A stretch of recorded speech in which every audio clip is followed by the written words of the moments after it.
Bueno, Alex, creo que ya estaríamos por ver si corre el video, ¿no? Sí, ok. Entonces, bienvenidos al segundo día del noveno Congreso Internacional de Humanidades. Vamos a empezar con la primera mesa de este día, y va a ser a través de un video que les voy a compartir a continuación. Ya, después regresa Pablo a presentar a Pablo del Toro, a los demás, o algo así. Sí, se supone que él tiene las semblanzas de los participantes.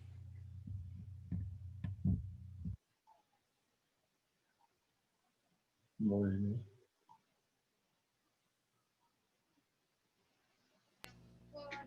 Estoy de regreso. Va a empezar el video, Pablo.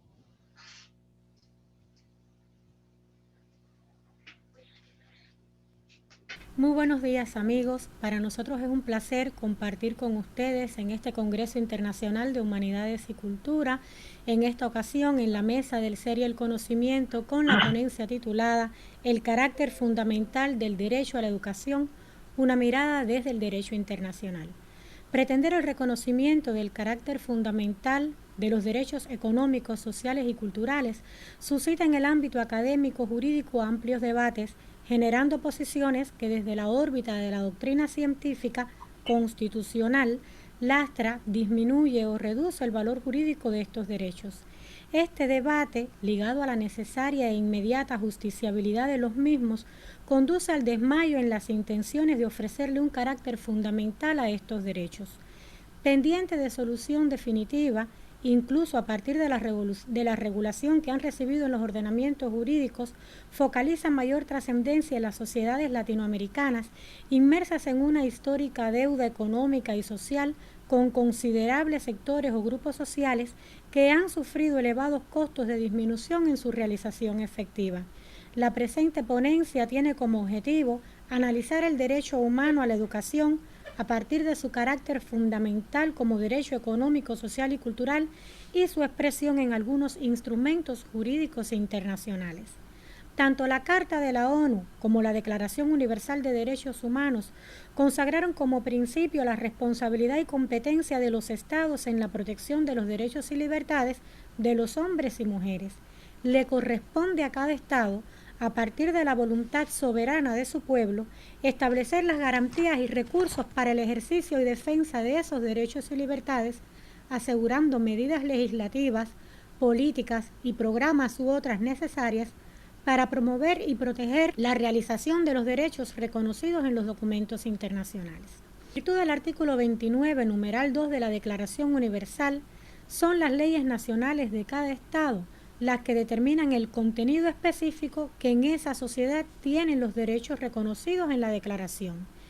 El principio de igualdad soberana de los Estados asegura, al menos en derecho, que ningún gobierno pueda arrogarse la potestad de imponer sus patrones y leyes con carácter extraterritorial, debiendo analizarse la situación de derechos humanos en un país determinado, tomando en cuenta el contexto nacional, regional, el patrimonio histórico, religioso, jurídico y cultural, y en especial su sistema político, económico y social.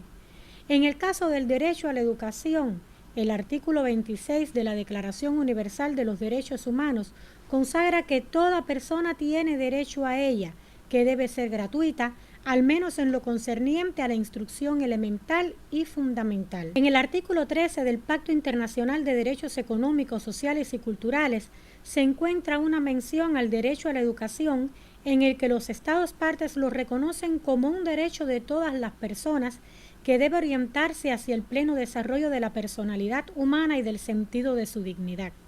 El texto del artículo reproduce lo establecido en la Declaración de 1948 y lo completa detallando las características que la educación debe cumplir.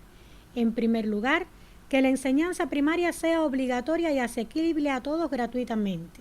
Segundo, que la enseñanza secundaria, técnica y profesional debe ser generalizada y hacerse asequible a todos por cuantos medios sean apropiados y en particular por la implantación progresiva de la enseñanza gratuita.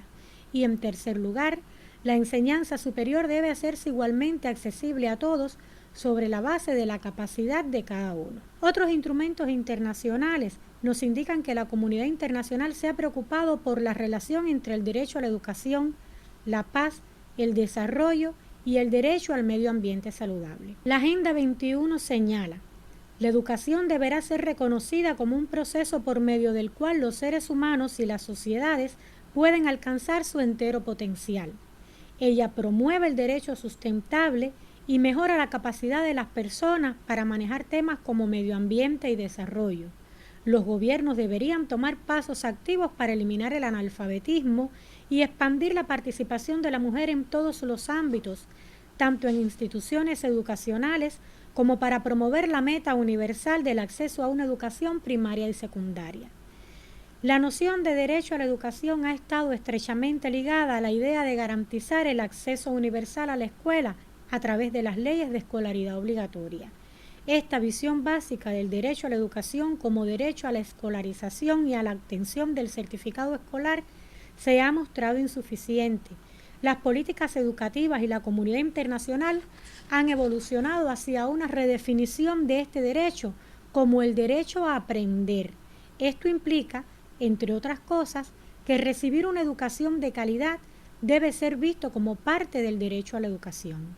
La Convención de los Derechos del Niño y otros textos internacionales proporcionan 3 criterios permanentes para definir el derecho a aprender o a recibir una educación de calidad.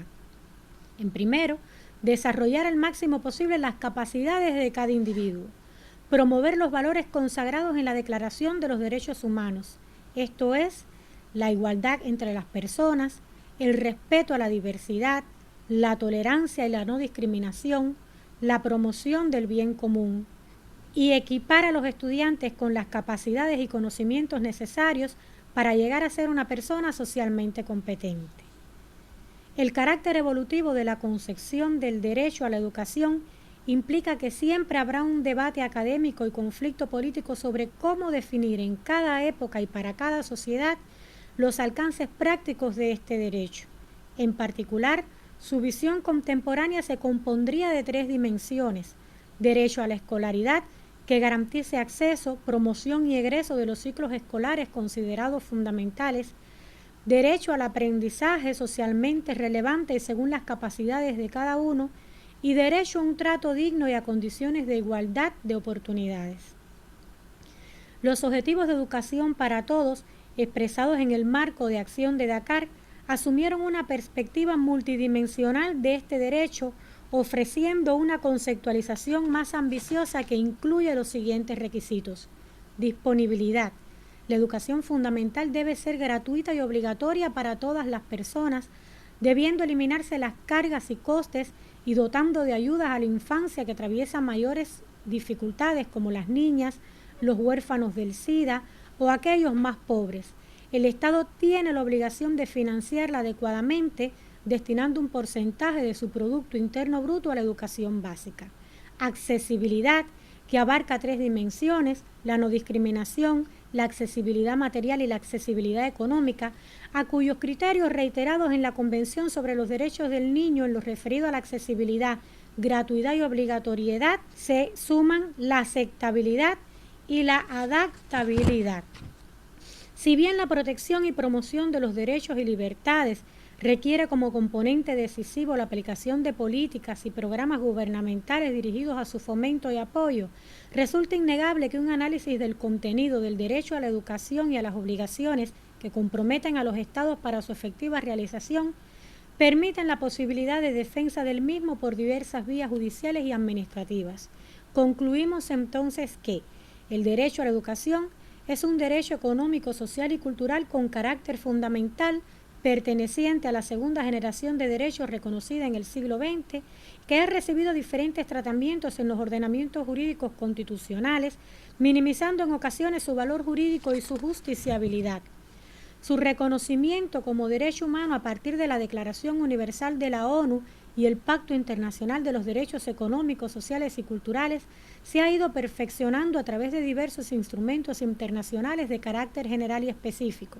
En la actualidad, el contenido del derecho a la educación se ha redimensionado. La educación debe ser contemplada como inclusiva y abarca el derecho a la escolaridad, el derecho a aprender y recibir una educación digna y con calidad. Al analizar el contenido de este derecho y las obligaciones de los estados, se colige que la observancia de estas puede tener un carácter progresivo o de cumplimiento inmediato, pero no debe confundirse progresividad con retraso indefinido en el cumplimiento de las obligaciones para la plena realización del derecho. Muchas gracias.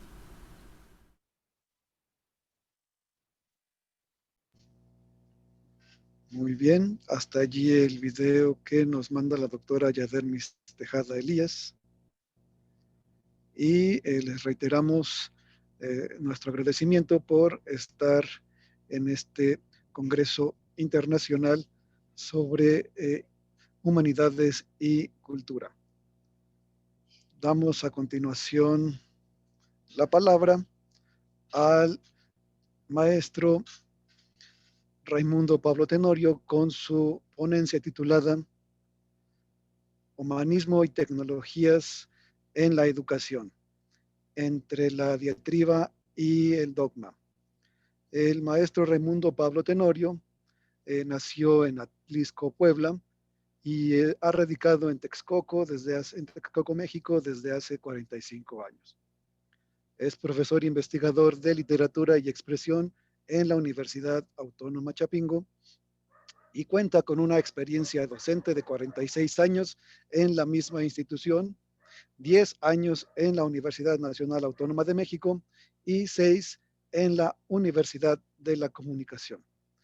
Es autor individual de 13 libros y colaborador en 20 obras antológicas sobre literatura. Asimismo, ha sido ponente en congresos sobre lenguaje, literatura y comunicación, y sus aficiones son la lectura y la convivencia familiar, el ciclismo de montaña y respirar aire puro. Le damos los micrófonos y los dejamos con el maestro Raimundo Pablo Tenorio. Adelante, maestro. ¿Me escuchan? Ahí está, te estamos escuchando. Muy bien. Muy buenos días a toda la audiencia que hoy nos acompaña. El título de mi exposición es Humanismo y Tecnologías en la Educación, entre la diatriba y el dogma. Y la comenzaré con un epígrafe que se convierte en epifonema en el doble sentido, el literal y el retórico, y dice así: avanzar con eficiencia hacia una dirección errónea es peor que no avanzar hacia ninguna parte. Noboru Wataya, economista y político brillante, en la novela El pájaro que da cuerda al mundo, de Haruki Murakami, página 546. Introducción. El trabajo presente establece como punto de partida que las herramientas y sistemas tecnológicos, debido a su carácter sofisticado y complejo, han derivado en una ambivalente consideración acerca de su valor metodológico y de uso técnico en la educación formal. Estas ideas se organizan y distribuyen aquí en 3 partes sucintas, aunque pretendidamente suficientes en cuanto a la referencia del estado contemporáneo de la instalación, operación y justificación de dichas tecnologías en la particular institución educativa de Chapingo. Por ello, la secuencia de tales ideas considera, en principio, que es muy natural la repercusión de lo que representa cualquier variación contingente en un sistema de flujo informativo. Sin embargo, en este caso, las partes del sistema de comunicación que han sido sustituidas provocan, en no pocas ocasiones, actitudes de sorpresa y rechazo o solícita aceptación inmediata entre los actores del proceso. A la inspección imparcial del problema apunta el subsecuente análisis mediante 3 breves pero capitales cuestionamientos. 1. ¿Cómo desarrollar la misma educación a través de un cambio total en los medios que la llevaban a cabo? 2. ¿Cómo determinar la naturaleza necesaria o contingente de los medios? 3. ¿Cómo conciliar sus naturalezas si es que fuesen excluyentes? Justificación, análisis y postulados. Es imprescindible llevar a cabo el deslinde de la cobertura y justificación de los medios innovadores en relación con los tradicionales en receso. lo cual lleva por fuerza a desvelar las intenciones, las manifiestas y las reservadas de los medios incidentales, en constante cotejo con los medios establecidos. Desde un punto de vista basado en la experiencia, cualquier cambio de estatus movido por una emergencia da siempre un resultado caótico en los momentos posteriores al trauma que la genera. Sin embargo, la aparición de las innovaciones y su adecuado manejo en el escenario educativo permite lograr la recuperación de las funciones comunicativas y articulatorias en los grupos u organismos afectados por la crisis, pero da cuenta asimismo del valor de discernir entre irrupción o planeación sistemática del cambio. Una y otra tendencia van a estar a veces imbricadas o en los casos críticos aparecerán como totalmente contrarias. ¿Qué consecuencias se acarrean con declaratorias de validez única y excluyente de los contrarios? ¿Qué riesgos de imposiciones pesan sobre los fines últimos de los procesos protegidos? ¿Qué consideraciones intocables plantean una y otra opciones? El telón de fondo de todo estatus en problemas de sobrevivencia es un cuadro de elogios desmedidos, rayano en dogma, en la necesidad de cambiar, o una crítica recalcitrante y descalificación total de cualquier innovación, diatriba permanente. Entre una y otra actitud frente a la emergencia, no obstante, cabe la percepción objetiva, una vez pasado el shock de la crisis, tanto de las posibilidades como de los recursos con que se pueden amalgamar una con otra sin perder sus mutuas definiciones, siempre que tengan a la vista la conservación de la función esencial que justifica su coexistencia. La educación formal responde al fenómeno cultural e histórico de la educación como proceso de formación moral. Reside en el surgimiento de la polis griega como vía para trascender las condiciones de barbarie y salvajismo instintivos de la especie humana. La educación incita en las instituciones concernientes a ella es un vasto proceso formador de la persona, puesto que regula la tendencia a la libertad absoluta, de acuerdo con el poderoso principio de placer freudiano del sujeto en sociedad. Es decir, que la educación construye no solo un saber del mundo, sino que establece la estructura ética de las culturas en tanto que ellas son una construcción simbólica de un estar en el mundo. De esta manera es que la delimitación del sentido y de los conceptos de instrucción y capacitación hará ver la diferencia que tiene con formación y educación, no solo desde su explicitación procesual, sino más bien en su relación, dependencia o exclusión con los objetivos del fenómeno completo. La educación no solo es una red o tejido de informaciones coherentes y conexas, sino, visto en una perspectiva totalizadora, más bien un dinámico estrato del devenir humano. En esta operación clasificatoria, cabría la identificación de los beneficios y necesidad de las herramientas y recursos de las tecnologías de la información y, por ende, su justificación sincronizada con el momento presente. En este momento en que la extensión del aula se agranda hasta abarcar ubicuamente todos los espacios personales en un mismo lugar, sin dimensiones, pero demarcado en una variable de distinta naturaleza, es decir, en un tiempo común, tiempo de conexión de los participantes.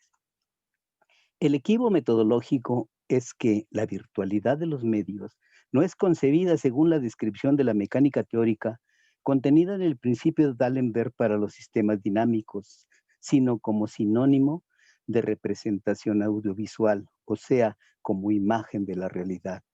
Visto en esta perspectiva, la utilización oportuna de su naturaleza perfectamente delimitada es innegable en cuanto a la utilidad y eficacia instrumental que posibilita, pero el claro discernimiento de sus límites, objetivos y cobertura de su dominio de aplicación debe ser siempre un requisito de confiabilidad para no trastocar los roles de medio y fin en el desarrollo del proceso educativo. Creer que la imagen del espejo, por mucho que se parezca, es la realidad que produce el reflejo, puede crear un efecto de narcisismo educacional originado por el cambio de los significados entre instrucción y formación, información y comunicación. Esta encrucijada es la que se plantea en el primer cuestionamiento mencionado párrafos arriba, porque resulta un desafío a la ingeniosidad y a la creatividad del factor docente y un gran problema de ubicación y ambientación instantánea para el factor discente. La coordinación de los dos extremos del proceso educativo en un escenario irreal, sin tridimensionalidad, casi como la experiencia y percepción en el ámbito del juego y la diversión digital, pero muy diferente, difícil y tortuosa para ambos, puede producir exigencia del tiempo de trabajo en el docente o crear una ilusión de ludismo formativo en el discente. Seguir educando igual en cuanto a prestigio y relevancia del proceso en un ámbito tan distinto es una acción que rebasa las posibilidades técnicas de la didáctica como instrumento de la enseñanza. Estamos ante una situación de la educación nunca vista, dado que aunque ha habido reclusiones por pandemias en el pasado, no fueron nunca coincidentes con complejas innovaciones tecnológicas como las del presente.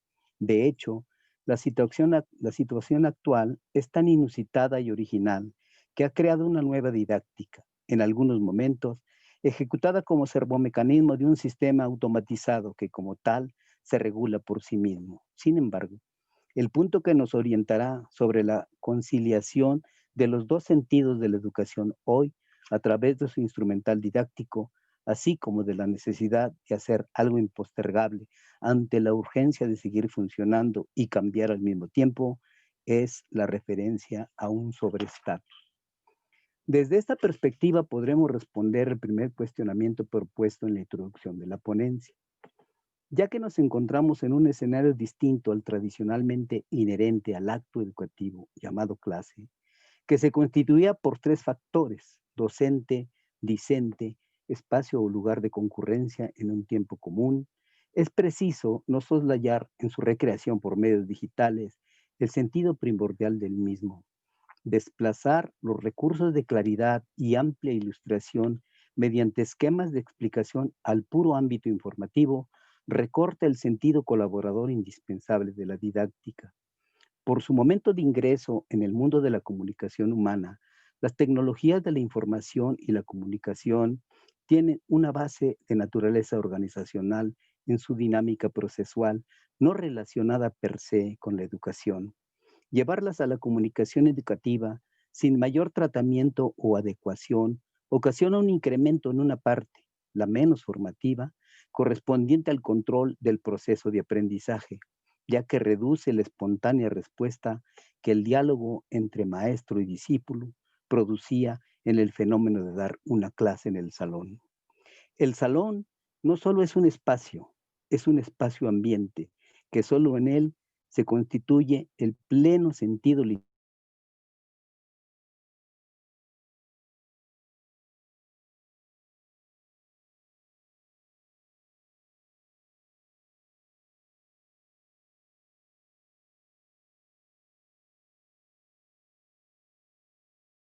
Estas herramientas son insuficientes o complicadas, origina la oposición a su uso. Sin embargo, ubicadas en la parte del proceso en las que son concernientes a las determinantes circunstancias objetivas, resultan indispensables para seguir desarrollándolo. El dilema enunciado acerca de cómo conseguir el mismo tipo de educación con medios diversos se resolverá en la medida en que el referente sea el objetivo esencial de las instituciones en las cuales se están usando. En nuestro caso, es el estatuto de la universidad y las funciones sustantivas allí presentes, cuestión que se aborda párrafos más abajo. Medios y ambientes educativos en la Universidad Autónoma Chapingo. La elucidación de las dos cuestiones concomitantes a la primera se halla una vez que tomemos el referente que las trasciende y mediante el cual determinan el proceso y sentido de su existencia. A partir de que toda institución educativa se erige en función de un estatuto que le guía y norma para la consecución de su objetivo, pueden estipularse las acciones procesuales educativas clasificadas en necesarias y contingentes. Tal operación la sujetará de manera prácticamente idónea al referente. En esta institución, el objetivo esencial es uno, porque una es su esencia, pero se distribuye en 4 funciones sustantivas, es decir, relativas a esa única sustancia. Lo esencial del devenir procesual se radica en ellas: docencia, investigación, servicio y extensión difusión de la cultura. No son funcionamientos estancos, ya que se interrelacionan en su origen, desarrollo y finalidades. Es un funcionamiento armonizado más que articulado, con diferentes momentos de captación, pero que integran un mismo círculo. La docencia como un acto dual de formación de conciencia de fenómenos y conocimientos, tanto del que enseña como del que aprende. Docente proviene del verbo latino doceo, que significa yo enseño, cuyo infinitivo es docere. Discente del verbo disceo, que significa yo aprendo, del modo infinitivo dicere. El término discente es de uso reducido y un poco afectado, por lo que se prefiere la palabra alumno, que es de una resonancia poética, puesto que proviene de alere, alimentación. La educación es el alimento del espíritu, no es adiestramiento ni aprendizaje solamente, sino nutrición del ser afectivo de quien aprende.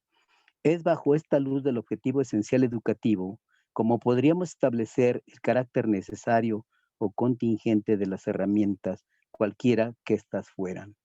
Y es en este rubro donde la docencia accede a la consecución del objetivo esencial de la institución, puesto que es con ella con la que el estudiante obtiene la aspiración del criterio estatutario, obtención de juicio o saber constituido bajo la forma de un egresado con características profesionales homeostáticas de los valores que lo formen como un ser crítico, democrático, científico, nacionalista y humanístico. En función de este objetivo, es como las herramientas tecnológicas podrán usarse con idoneidad, pero circunscritas a su naturaleza. La sola inspección del objetivo educativo dará la indicación acerca de cuáles son necesarias, es decir, propias y permanentes del proceso, y cuáles son transitorias y contingentes. En su origen, la tecnología de la información y la comunicación se dirigía a la expansión del mercado de consumo bajo las formas publicitarias de los medios de comunicación colectivos. Pero a medida que se fueron acendrando los sistemas informáticos, fueron creando un ámbito que se hizo de su propio medio. Es decir, que lo que era un medio se volvió mensaje de sí mismo, con objetivos propios, y con ello, lo que era canal de mensajes se convirtió en mensaje desligado de cualquier código. Un mensaje que construye su propio código, el que lo usa y no pocas veces lo vuelve adicto. Es posible trastocar el sentido natural de los medios tecnológicos en la misma medida en que la improvisación conserva las actividades de cualquier instrumento de función equívoca. Eso es parte de la inventiva y la heurística que la educación debe dar al uso de las herramientas y sistemas tecnológicos ingresados en la educación, debido a la imposición de la paradoja de mantenerse cerca estando alejado. Veamos enseguida el tercer cuestionamiento respecto de las posibilidades de conciliación entre una didáctica de salón de clase y una a través de tecnologías, formas híbridas y formas puras, ortodoxia versus heterodoxia educacional. He preferido el término formas para explicar los dos modelos procesuales en que el aprendizaje figura como el encuentro de los dos momentos del proceso educativo, es decir, la emisión-recepción del conocimiento. Desde esta consideración, el tercer cuestionamiento acerca de si es posible conciliar la naturaleza de los medios que se usan para este efecto, si es que fueran excluyentes, queda reservada al modo en que están operando debido a la contingencia sanitaria misma que ha disuelto su mixtura en una forma pura. Las formas no son de hecho una didáctica, porque no fueron diseñados para esa función, ya que su propia definición reconoce que no es una metodología de enseñanza, sino un medio para impartirla. Y desde este acerto hemos de plantear que al no ser pensados así y al ser usados en condiciones de emergencia, el recurso adolece de las fallas que el usuario le provoque. En el extremo docente, la falta de dominio sobre los aparatos, operación y conocimiento de los sistemas puede derivar a la esfera del control. y puede desplazar el fundamento de la evaluación a la verificación de cumplimiento de instrucciones. En el extremo discente, aparte de la sensación de alejamiento de un ámbito que le otorgaba sentido de pertenencia a su entorno epocal, puede crearle apatías o parciales momentos de angustia y aislamiento. En este contexto, las formas no son excluyentes, pero no son sustitutivas ni complementarias. El gran trabajo de educar y ser educado en estas condiciones de cambio total del espacio consiste en remontar la tentación de utilizar los medios tecnológicos en su intrínseca función de entretenimiento y ocio. La utilización del objeto tecnológico, siendo la única forma de contacto, debe ser en arreglo al referente trascendente. Por estas razones, la única forma del proceso educativo disponible con seguridad en este tiempo de emergencia sanitaria es la exposición remota. Sin embargo, en lo posible, se debe echar mano del ingenio y la improvisación con el fin de mantener la misión formativa conforme a los objetivos institucionales como primera divisa. De manera inadvertida, la seducción por la imagen y el esquematismo en el procedimiento enunciatario pueden desplazar la función ilustrativa de un tema que en condiciones normales es secundaria al nivel apodíctico de la cátedra en vivo. Conclusiones. La diatriba contra el uso de las TIC sin conocer su utilidad relativa en la enunciación y explicación de los temas programáticos en tiempos de aislamiento, tanto como la concepción dogmática de su imprescindible erradicación a rajatabla, sin conexión con la emergencia, vienen a ser dos descolocadas interpretaciones del cumplimiento del objetivo institucional. Lo más grave de este desarrollo unidimensional es la consecuencia destructiva de la implicación recíproca de las cuatro funciones sustantivas comentadas líneas arriba, puesto que ellas no son un ensamblamiento ni una interrelación armónica, sino un flujo permanente de cada una de las cuatro en las cuatro y las cuatro en cada una de ellas, a modo del siguiente sorite circular. Se enseña para investigar, se investiga para servir, se sirve para difundir la cultura, se difunde la cultura para enseñar, se enseña para investigar, etc. Concentrar todo el quehacer educativo en una sola función es constreñir el objetivo esencial de la institución y pone en riesgo la vigencia de su modelo educativo general. Muchas gracias. Gracias al maestro Raimundo Pablo Tenorio. A continuación, le damos la palabra al candidato a doctor Mafaldo Maza Dueñas, con su ponencia titulada Aprender y enseñar filosofía con la realidad virtual y digital. El doctor Mafaldo Maza Dueñas tiene un doctorado en Ciencias de la Educación por parte de la Universidad Autónoma Chapingo. Tiene una licenciatura y maestría en filosofía por parte de la Universidad Nacional Autónoma de México y actualmente es profesor investigador de la Universidad Autónoma Chapingo en el área de disciplinas humanísticas. Le damos el micrófono al doctor Mafaldo Maza Dueñas. Adelante, doctor. Buen día.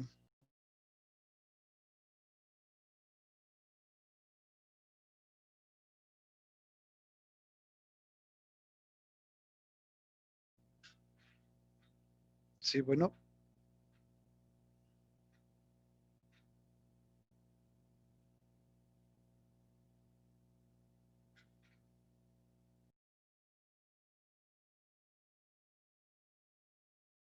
Sí, bueno, estamos probando.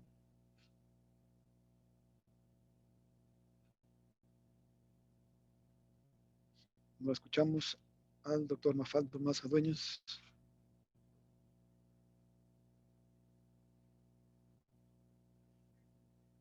¿Listo, Pablo?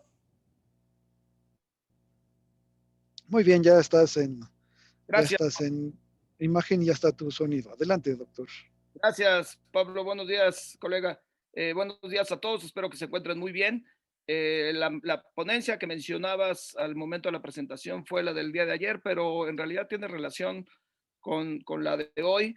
De alguna manera, las reflexiones siempre bienvenidas de Pablo Tenorio, con todos sus años de experiencia, me hicieron también pensar algunas cuestiones al momento de abordar esta presentación, que se llama Educación Virtual, una posibilidad didáctica frente al COVID-19, frente a esta contingencia sanitaria. Y por supuesto, todos quisiéramos y todos estamos deseando que lo más pronto posible la ciencia y los científicos logren la vacuna, que la vacuna llegue a todos para que la educación presencial, que es la idónea, que es a la que estamos acostumbrados, en la que nos hicimos maestros y en la que todos los días nos hacemos maestros, por supuesto que es las mejores condiciones. Sin embargo, las TIC y las redes sociales, como bien decía Pablo, no son una didáctica en sí misma. Utilizarlas simplemente como medio de comunicación e información, eso no es enseñar, eso no es aprender. Sin embargo, sí son una posibilidad, una herramienta, un recurso. Desde hace más de 20 años y autores en España y aquí en México lo han utilizado, precisamente para que el maestro a través de ellas pueda crear una didáctica, dependiendo de su formación y dependiendo de los grupos y dependiendo de las características de sus alumnos. De esta manera pasaremos a explicar lo siguiente.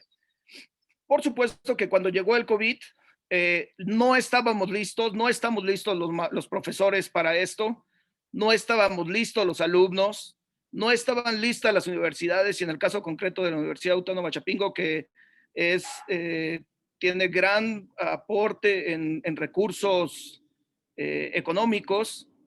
Todos sabemos que tiene más recursos económicos que la Universidad de Tlaxcala, pero la misma universidad está pensada para una universidad presencial, no para una universidad ni a distancia ni virtual. No hay buena conectividad, no hay conocimientos previos para enfrentar esta circunstancia, no hay conocimientos previos de las TIC y de cómo dar clase en línea, no hay una formación pedagógica de cómo precisamente acceder y tratar de crear didácticas en línea. No hay recursos, en muchos casos maestros y alumnos no tienen celulares, computadoras, iPad, tabletas, etcétera, pero también no hay voluntades. Y aquí en voluntades, solo por comentar el caso de nuestro país, la televisión, el recurso al que llegó el gobierno federal de que sea la televisión pasiva el instrumento para, entre comillas, dar clases desde preescolar hasta preparatoria, hace 50 años hubiera sido una solución pensada y por supuesto loable.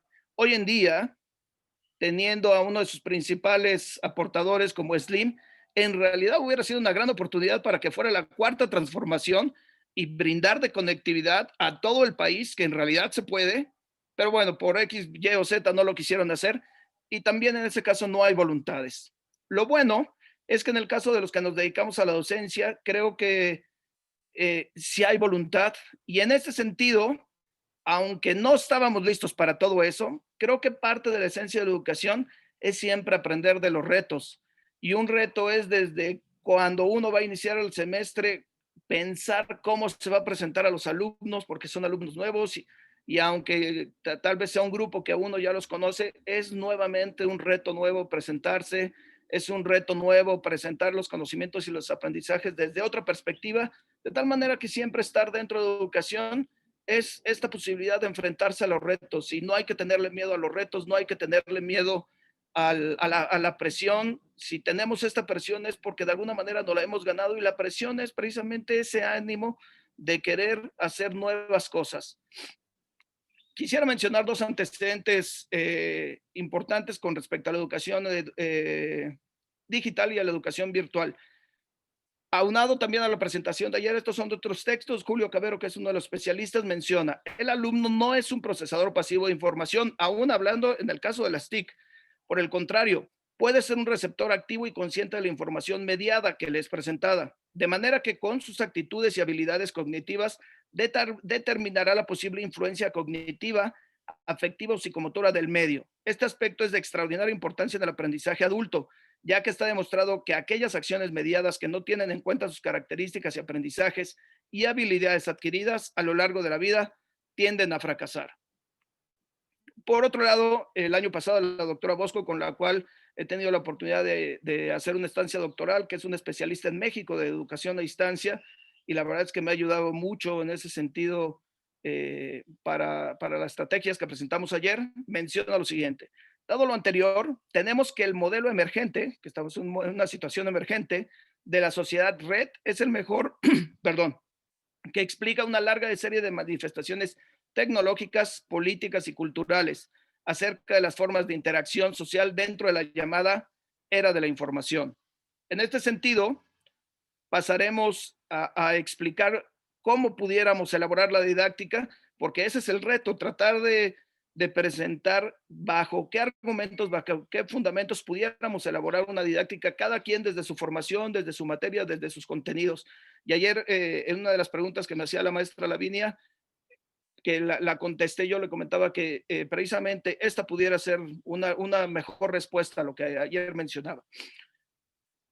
Aún pensando en las redes sociales y en la TIC, lo que tenemos que tener en cuenta es que sigue y debemos de seguir pensando que hay un proceso pedagógico detrás, hay un proceso educativo, hay una intención de los maestros, debe haber una intención de los maestros de mantener el ideal de educar para la esperanza, de, como dice Freire, de que educar es un acto de amor aún a la distancia, pero no aislados, de alguna manera, no solos. Y para lo siguiente, los españoles, como Julio Cabero, mencionan lo siguiente, que hay dos diseños en este proceso pedagógico. Uno, que es el diseño de aprendizaje, es decir, cómo son los aprendizajes, cómo son los contenidos y qué es lo que yo quiero enseñarle a mis alumnos. Y por otro lado, el diseño de comunicación. Y en el diseño de comunicación, como ustedes pueden ver en la flecha abajo, ya en el recuadro verde, se refiere a las TIC y a las redes sociales. Es decir, ¿qué soporte tecnológico yo voy a utilizar para mostrar los contenidos que están establecidos en el diseño de aprendizaje? En la parte de en medio tenemos precisamente uniendo al diseño de aprendizaje y al diseño de comunicación los conocimientos, los aprendizajes, el contenido de las materias, el currículum, etcétera. El diseño de aprendizaje puede contemplar, y esto es algo importante que hay que considerar, el diseño de aprendizaje contempla el diseño de comunicación. Sin embargo, el diseño de comunicación por sí solo, que es lo que comentaba Pablo de alguna manera y yo al inicio de la presentación, el diseño de comunicación por sí solo no es un diseño de aprendizaje. Y ahí está el gran reto, cómo hacer que las TIC y las redes sociales, a través de nuestra innovación, a través de reinventarnos como maestros, a través de nuestra creatividad, de nuestra sorpresa, etcétera, podemos hacer que se relacione con el diseño de aprendizaje. De esta manera, si lo logramos, hay tres fases. La fase de conectividad, cómo logramos conectarnos para estar abiertos a esa recepción. La fase de interconectividad, que es precisamente el momento en el que ya se establece esta relación de los contenidos, de los aprendizajes, y hay, afortunadamente en este caso de las TIC y las redes sociales, muchas maneras, ahorita veremos un ejemplo, y la fase de back conectividad, es decir, la retroalimentación, que no es como quisiéramos una retroalimentación cercana, de cuerpo a cuerpo, de voz a voz, inmediata como la educación presencial, pero de alguna manera hay una retroalimentación y se puede generar una retroalimentación.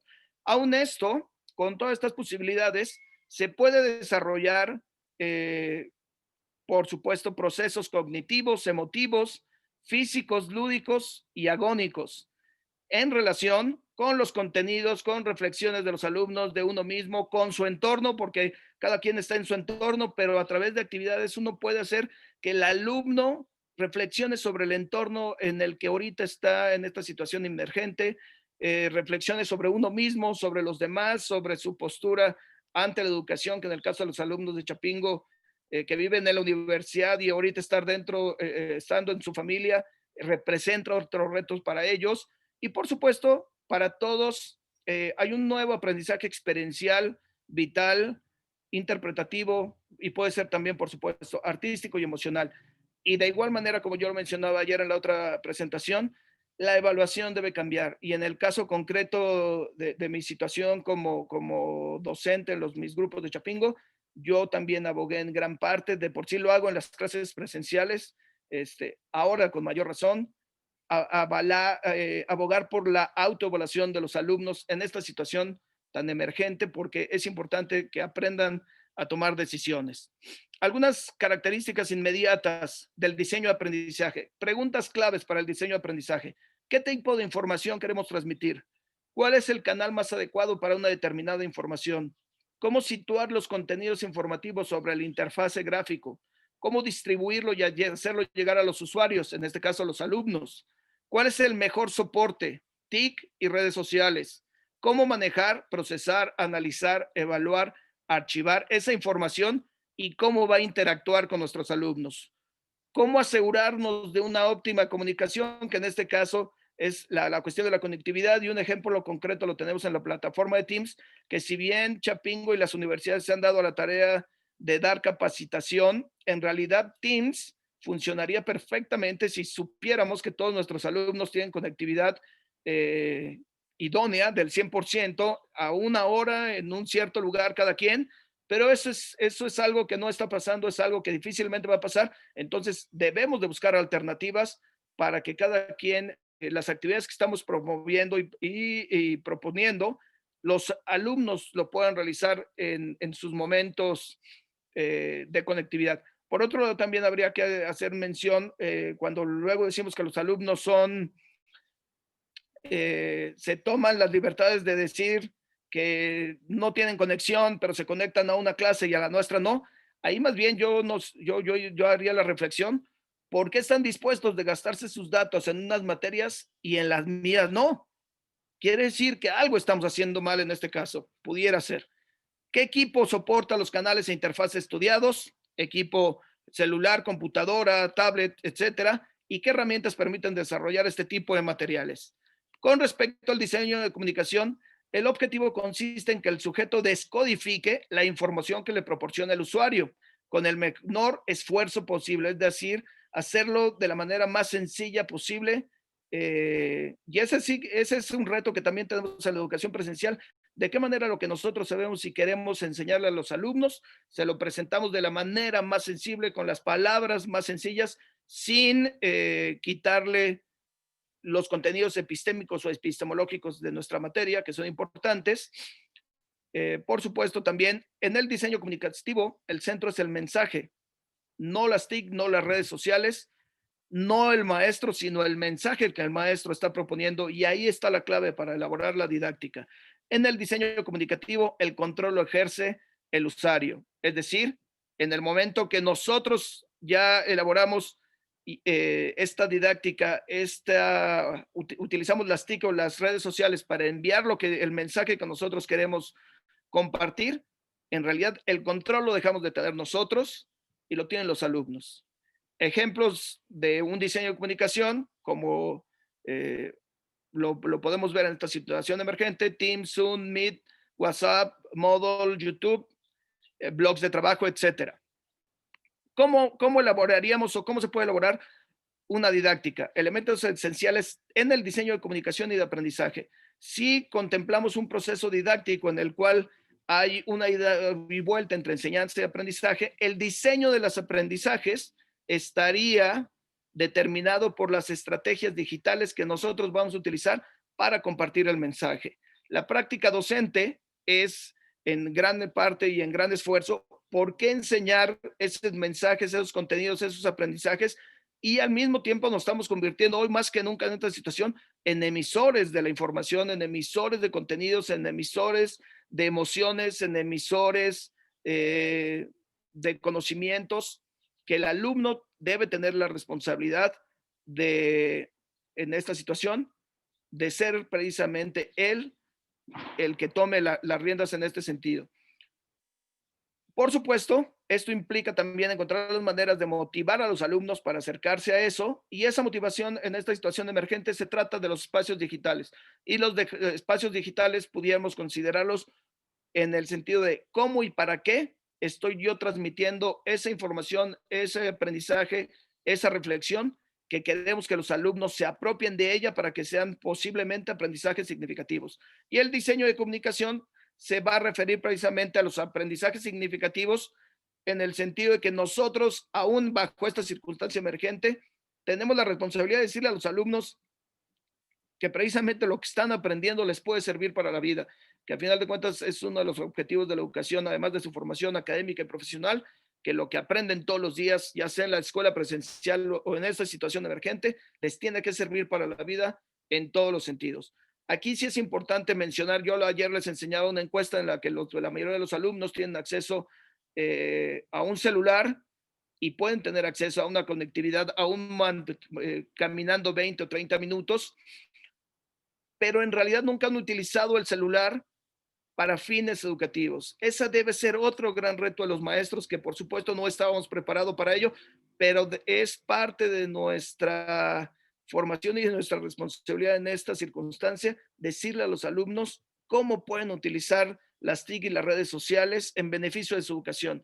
Un ejemplo, y que tiene relación, y ayer lo presentamos, pero para que quienes no vieron la presentación de ayer pudieran ver un ejemplo concreto de lo que estoy diciendo, es precisamente la estrategia que realizamos para las materias de filosofía, en donde se diseñó por un lado el diseño de aprendizajes, valga la redundancia, el diseño de aprendizajes, que es lo que nosotros, que es lo que yo quería, que había quedado pendiente de las materias de ética y filosofía de la ciencia, y a través de qué diseño de comunicación.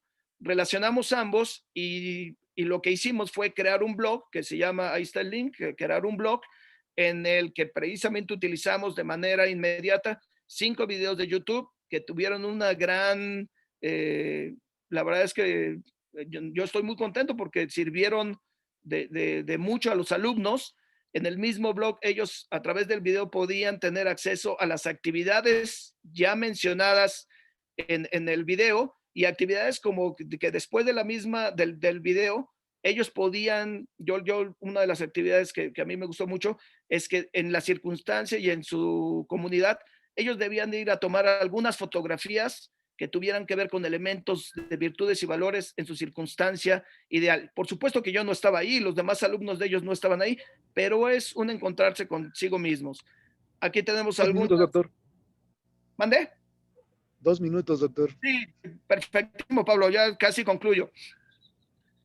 Aquí tenemos los 5 links de los videos, y fueron videos interactivos de tal manera que además, que en este caso yo fui explicando algunos de los contenidos, tuvimos la oportunidad de meterles imágenes de lo que yo iba diciendo, como si fuera una clase presencial y tuviéramos atrás la posibilidad de hacer una presentación como ahorita de PowerPoint, porque al final de cuentas algo que tenemos que tener en cuenta es que gran parte del atractivo de las TIC y de las redes sociales y de los celulares es la imagen, y en la imagen está uno de los grandes elementos para motivar a nuestros alumnos y para crearles reflexiones y para provocarlos.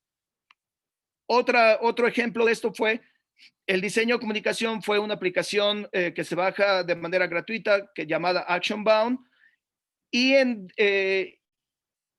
que es precisamente la que permite acceder a los contenidos. Y si tenemos este diseño de comunicación y que permite acceder a los contenidos son el diseño de aprendizaje. ¿Y qué queríamos nosotros mencionar? Entonces, por ejemplo, algunos de los videos era aprender a pensar y aprender a actuar, la relevancia y actualidad de la ética, aprender a estar, aprender a ser, así como el árbol de las virtudes. Por último, por supuesto que los alumnos y los profesores no estábamos listos para esta situación emergente, y todo esto, para poder realizar esa estrategia y esta didáctica, nos dimos a la tarea primero de hacer una encuesta a los alumnos precisamente para conocer estas circunstancias, y partiendo de datos reales, partiendo de datos objetivos, poder pues al menos proponer esto. Y por otro lado, de manera concluyente, pues al menos para mí, desde mi formación docente, desde mi práctica docente, yo he aprendido muchísimo, sobre todo que ha sido un reto nuevo esta situación emergente. Por supuesto que hay que buscar la salud antes que todo, y que desde estas circunstancias tratar de seguir haciendo nuestra labor docente, y que al final de cuentas, también se ha dicho de paso, es importante mencionarlo, hemos tenido la gran virtud y la gran posibilidad de que nos sigan pagando y seguir trabajando desde nuestra casa. Muchas gracias. Muy bien, gracias, doctor Mafaldo. Son las 10:31. Quiero preguntar a los organizadores si es posible abrir un espacio para preguntas o si tenemos que pasar a la siguiente mesa. No sé lo que me indiquen por allí los organizadores. Abrimos espacio para preguntas y respuestas. ¿Qué les parece? Ya tenemos. Cerramos. Ajá. Perdón, sí, adelante. Ya tenemos a los ponentes que están de Cataluña, entonces, y además tenemos que grabar, ¿no? Descolgar la sesión para grabarla. Creo que ya no habría tiempo de preguntas. Alex, dinos. Sí, exactamente. Ahorita voy a cerrar 5 minutos esta sala para poder guardarlo grabado. En 5 minutos se vuelve a abrir, igual con la misma liga, con la misma contraseña. Pues agradecemos a los asistentes a este 9º Congreso de Humanidades y Cultura y que asistieron a esta mesa. Muchas gracias.